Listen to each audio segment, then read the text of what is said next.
study it, and that's how we coached the JV football team from that particular time.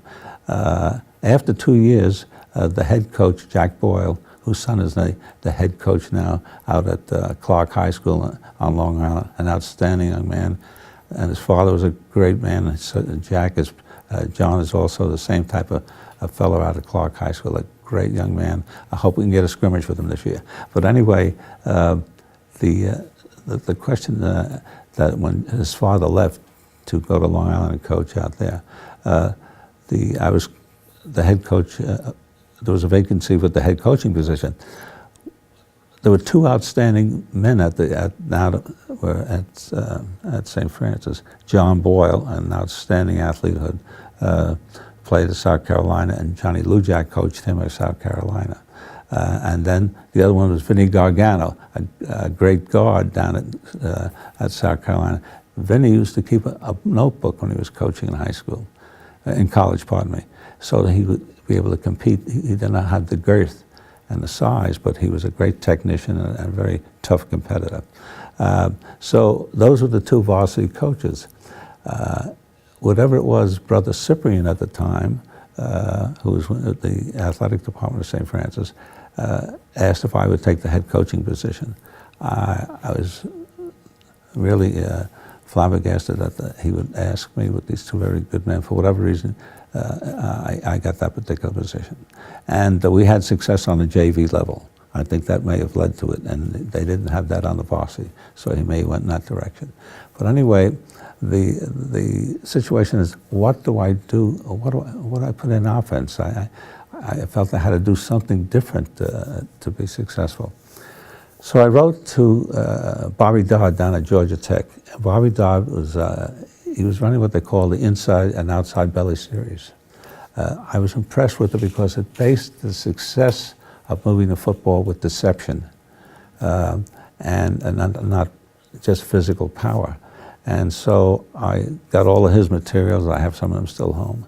And I started to communicate with him, and I got materials from him, and I studied it. And we started to employ some of that particular skills and technique and philosophy. So we based our success on the Georgia Tech Belly Series, and to a degree we still run some of it today every year. Now, Coach, under your guidance and influence, St. Francis was the first member school in the Catholic High School Football League to be racially integrated. We had African Americans on our first championship team in 1955. Tony Armstead, who would be an all-city halfback for you, was the first African American to be awarded a scholarship to the College of the Holy Cross, where he had a great career there. What made Tony so special?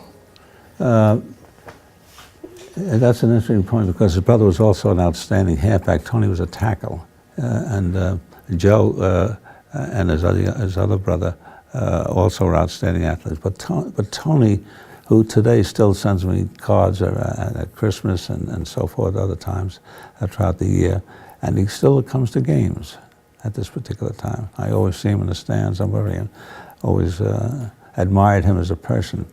And the thing I think that the reason why he came out, he too may have been looking. I don't know this to be a fact, but he too, just as we did as immigrants, he too may well have been looking as a minority